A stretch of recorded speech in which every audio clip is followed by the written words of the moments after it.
Chapter number 11 में जो precautions against gas दिए गए हैं है उस पे जो रेगुलेशंस हैं उन्हें डिस्कस करेंगे और कितने रेगुलेशन है पहले ये नोट कर लीजिए। मात्र 2 रेगुलेशन है, ठीक है, कि प्रिकॉशन अगेंस्ट अगेंस्ट गैस के, ठीक है। ये है 147 और 148, ठीक है। 147 पे दिया गया है precaution against eruption of gases. Gas जब गैस निकल ये सॉरी प्रिकॉशन लेना है कि कोई गैस का इरप्शन ना हो, ठीक है। और 148 पे जब हो ही गया इरप्शन तो फिर रिकवरी और एक्सप्लोरेटरी वर्क क्या करेंगे वो दिया गया है। 147 में प्रिकॉशन दिए गए हैं और उसके बाद जो रिकवरी एंड एक्सप्लोरेटरी वर्क दिया गया है, ठीक है। बहुत सिर्फ 2 रेगुलेशन है उस है 147 में मेनली 4 आपको डेटा दिया गया है, ठीक है। और इससे इस डेटा को आपको बड़े आराम से याद कर लेना है, ठीक है। अगर असेंडेड ऑर्डर पे देखेंगे तो 15 मीटर, 30 मीटर, 45 मीटर और 60 मीटर का डेटा दिया गया है precaution against eruption of gas, ठीक है।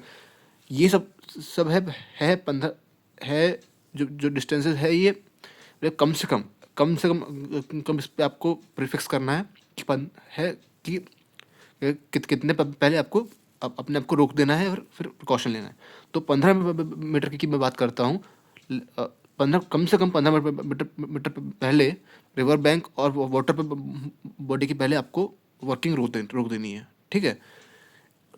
कम से कम 30 मीटर के पहले आप पहले अगर कोई गोफ या फिर डिसयूज्ड वर्किंग है तो वहाँ पर वर्किंग रोक देनी है, ठीक है। और अगर उसके आगे आगे अगर आपको कुछ चलाना है 30 मीटर का आगे अगर आपको चलाना है तो एडवांस बोरहोल चलाना पड़ेगा ग्रेटर देन मतलब ग्रेटर देन 1.55 मीटर लंबे एडवांस बोरहोल आपको चलाना पड़ेगा। मतलब 1.5 मीटर से ज़्यादा लंबे बोरहोल आपको डाल के चलाना पड़ेगा एडवांस बोरहोल। अगर आपको डिसयूज्ड वर्किंग या फिर गोफ की तरफ आप जा रहे हो और 30 मीटर के अंदर के दायरे में हो, ठीक है। 45 मीटर पर पहले आपको वर्किंग रोक देनी है अगर आप रेलवे या फिर रोड के आसपास जा रहे हो। और अगर वाटर लॉक वर्किंग का केस है तो केस है और अगर वाटर लॉक वर्किंग की तरफ आप जा रहे हो तो आपको 60 मीटर पहले ही वर्किंग को रोक देना है। और अगर आप उस तरफ जा रहे हो तो आपको 3 मीटर की एडवांस बोरहोल लेके चलना है, ठीक है। तो यहाँ पे देखने वाली बात यह है कि जो एडवांस बोरहोल मैंने 2 जगह बताया, ठीक है। एक आप जब गोफ हैवी डिसयूज्ड वर्किंग की तरफ जाओगे या फिर जो वाटर लॉक वर्किंग की तरफ आप जाओगे तो जहाँ पर आप डिसयूज्ड या फिर गोफ की तरफ आप जाओगे तो 1.5 मीटर से ज़्यादा का बोरहोल एडवांस बोरहोल है। और अगर आप वाटर लॉक वर्किंग की तरफ जाओगे तो 3 मीटर से ज़्यादा का आपको एडवांस बोरहोल लेके चलना है, ठीक है। तो मेनली 147 पे जो आपको डेटा दिया गया है 30 मीटर का ही डेटा दिया गया है। यहाँ पर मैंने आपको पूरा एलोबरेट करके बता दिया है कि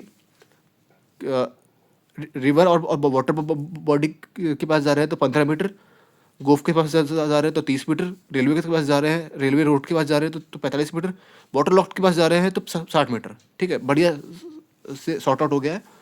अब 148 पे आते हैं रिकवरी एंड एक्सप्लोरेटिव वर्क। जब आपका गैस है निकल चुका है और उसके बाद आपको जो रिकवरी और एक्सप्लोरेटिव वर्क करना पड़ेगा वो कैसे करेंगे, ठीक है। तो जब हो गया है गैस या फिर कोल्डस का एक्सप्लोजन के बाद सिर्फ खदान में 28% ही उतरेंगे, ठीक है। और ये जो 28% तो बोल दिया मगर ये जो एक्सप्लोजन के बाद गैस और कोल्डस एक्सप्लोजन के बाद जो 28% उतरेंगे इनको ऑथराइज करेगा कौन? आरएम करेगा, सीएम करेगा? नहीं, मैनेजर जो वहाँ पर प्रेजेंट रहेगा, फिर जो प्रिंसिपल ऑफिसर जहाँ वहाँ प्रेजेंट रहेगा वहाँ पे सरफेस में वो ऑथराइज करेगा और वही सिर्फ रिकवरी वर्क ले जाएंगे, ठीक है। अब जब रिकवरी या फिर एक्सप्लोरेटिव वर्क का मेनली हम यही करते हैं कि आइसोलेशन कर देते हैं या फिर सील्ड ऑफ कर देते हैं एरिया का, या फिर उस एरिया को फ्लड कर देते हैं, पानी छोड़ देते हैं तो टू डील विथ फायर या फिर फायर या फिर स्पॉन्टेनियस हीटिंग।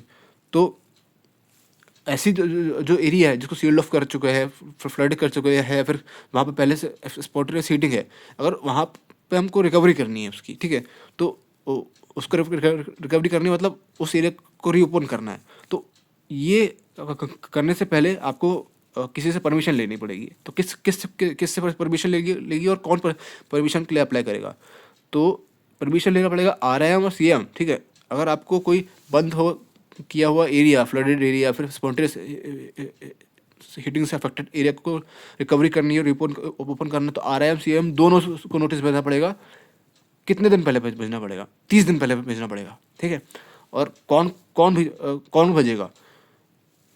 ओनर, एजेंट और मैनेजर, मतलब मैनेजर भी भेज सकता है मेनली, और ये जिम्मेदारी चीज़ों की है कि कोई भी उनमें से भेज सकता है, ठीक है। एक्सप्लोरेटरी वर्क मतलब जब आपका गैस हो गया, एक्सप्लोजन हो गया, उसके बाद रेस्क्यू या फिर आप देखने जा रहे हो एक्सप्लोजन, क्या बोलते हैं, एक्सप्लोर करने जा रहे हो कि एक्चुअली हुआ क्या है, तो उसके लिए जब आप जाओगे तो 28% तो जाएगा, मगर वो कैसे जाएगा? ऐसे अकेले थोड़ा चल जाएगा चलते चलते। वो एक रेस्क्यू कवर के अंदर जाएगा, जिसके अंदर मिनिमम कितने परसेंट की टीम होनी चाहिए एक्सप्लोरेटरी वर्क के लिए जो एक टीम जाएगी, उसके अंदर कितने परसेंट की टीम होगी मिनिमम रेस्क्यू 10% की, ठीक है। तो कम से कम 3% होना चाहिए टीम पे। और क्या जो एक्सप्लोरेटरी वर्क के लिए जो टीम जाएगी, वो साथ में कौन कौन से इंस्ट्रूमेंट लेके जाएगी, ठीक है, गैस एक्सप्लोजन के बाद, ठीक है, गैस और कोल्ड्स के बाद। तो दिया गया है flame safety lamp, CH4 detector और CO डिटेक्टर, ये दोनों चीज़ें लेके जाना ही जाना है, ठीक है। ये सिर्फ दो थे।